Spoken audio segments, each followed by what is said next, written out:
Members of the Insurance and Real Estate Committee, I want to thank you for taking the time to listen to everyone's testimony at this hearing today. I know it can get extremely busy, and again, I appreciate your time. My name is Scott Ennis. I'm from New London, Connecticut. I'm also the founder of Disabled Americans for Firearms Rights.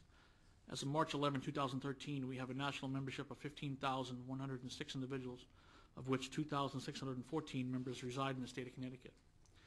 Members of our organization have expressed serious concern regarding HB 6656, an act concerning liability insurance for firearm possessors or owners.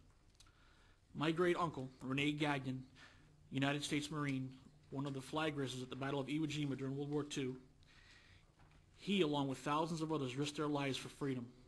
They would be heartbroken at the very idea of this bill even being proposed. We have an inalienable right to self-defense. That inalienable right is protected by both the Second Amendment and the Connecticut Constitution. This God-given right is not contingent upon if an individual has ability to purchase liability insurance.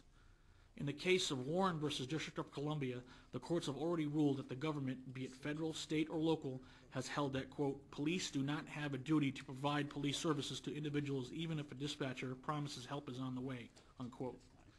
This means that the protection of your own life is ultimately in your own hands.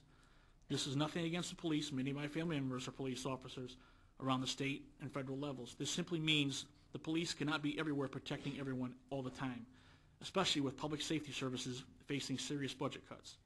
HB 6656 causes an unjust and unconstitutional financial burden on the disabled, minorities, elderly, the disadvantaged, as well as all Connecticut families.